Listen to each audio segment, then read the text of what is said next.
from being a poor, rejected girl to becoming a dragon mother. This is Kimora's story.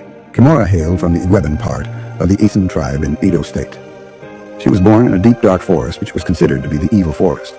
This was because Kimora's mother, Adisawa, who was the last in their lineage, ran away from the village when the king heard the news that Adisawa was pregnant, and the child was considered to be a witch.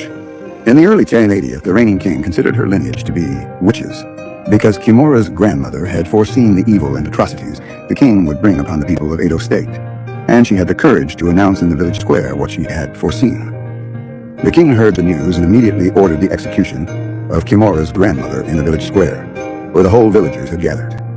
The king told the people of Edo State that it is an offense, punishable by death, to speak against the king, and that the penalty is death. And the king added that seeing the witness would serve as a lesson to whoever would stand or speak against him. Years went by, and the people of Edo State were going through a lot of evil at the hands of the king. The indigenous people of Edo State were ordered to bring half of their yearly harvest to the king. People who failed to meet up with this demand for any reason were thrown into a big, deep dungeon that released fire every time a living being was thrown inside. 18 years had gone by. Kimora had grown into a young, beautiful girl living a wild lifestyle. She was very familiar with the ways of the forest. One night she woke up in shock due to a dream she had. Her mother also woke up but wasn't surprised. It wasn't the first time Kimora had woken up in such a manner. Kimora hugged her as a means of comfort, then told her what she saw in her dream. Kimora said, "I saw myself carrying 3 newborn babies. They called me mother." Then Kimora asked her mother, "How is it going to be possible for me to get pregnant if we are the only humans in this world?" Her mother's face looked disappointed. Then she told Kimora the truth about their world.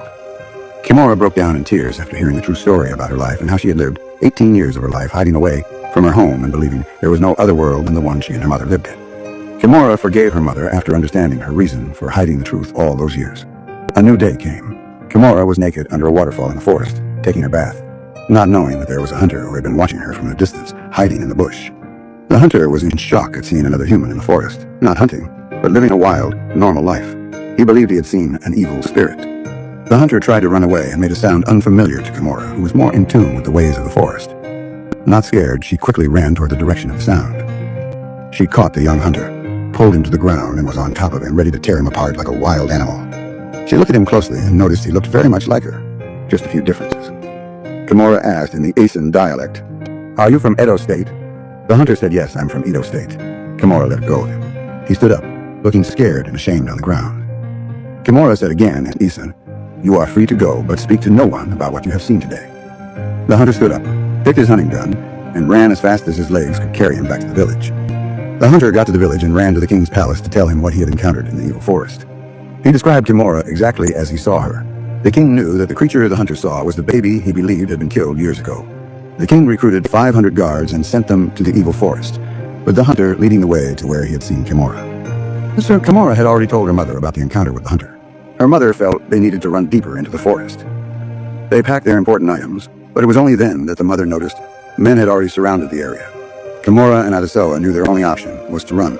Kimora's mother told her that she would lead the men in a different direction, and once they chased after her, Kimora should run in the opposite direction.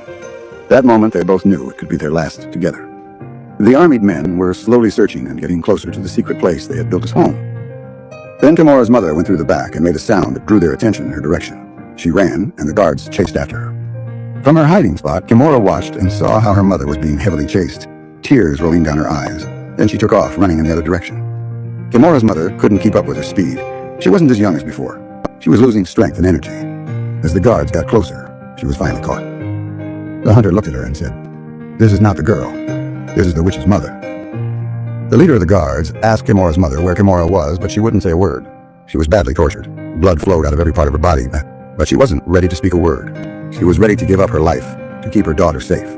The leader of the guards brought out his sword and said to Kimora's mother, "Your life is of no use to us. I will count to 3, and if you don't tell us where the witch is, I will cut off your head." Kimora's mother knew the end had come for her.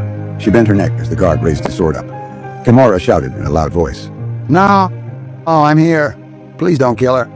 Kimora ran to her mother and held her. Her mother was weak. She could barely say a word.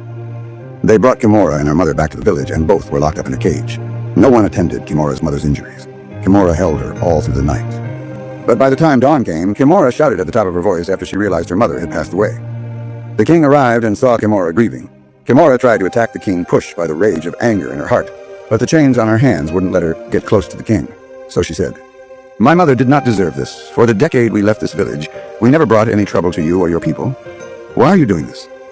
The king ordered the guards to prepare to throw her into the dungeon, and that Kimora's mother's dead body should be fed to the dogs. Kimora pleaded with the king to let her dig and bury the body of her mother. But the king refused. Arisoa's body was fed to the aggressive, hungry dogs, and Kimora was tired up, and they took her to the dungeon. They got close enough to the dungeon. The king stood and watched as the guards untied Kimora and threw her into the dungeon. They heard her screaming as she fell deeper into the dungeon, but the dungeon didn't breathe out fire.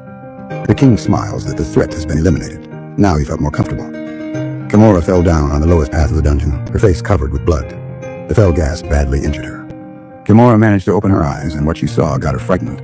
Human skull, bones, and other body parts all over the ground. Kimora quickly stood up and looked at the distance she has falling down from. There was no means of climbing up to the spot. This seemed to be the way out. Kimora started moving through the dungeon to search for a way out. Then she heard a loud, scary noise. She quickly ran to a hidden spot. The noise didn't stop, so Kimora followed and traced the noise. Kimora was getting closer to where this noise was coming from. Then she saw a creature unbelievable to her. See, she stood speechless with her eyes wide open. Speechless. Staring at the other side of the dungeon was a dragon. The noise was the cry of the dragon. The dragon was dying slowly. Kimora, living 18 years of her life in the wild forest, decided to move closer to Dragon. When the beast saw Kimora approaching, it stood up in defense, ready to attack. Kimora saw the fire coming from its mouth and quickly hid away from the heavy flame. The dragon lost its strength and fell on the ground, defenseless and helpless. The Kimora moved closer to the dragon and gently lay her hands on it. Trying to communicate with it, the dragon understood that Kimora meant no harm to it. For the first time in centuries, the dragon trusted a human. This is where the transformation begins.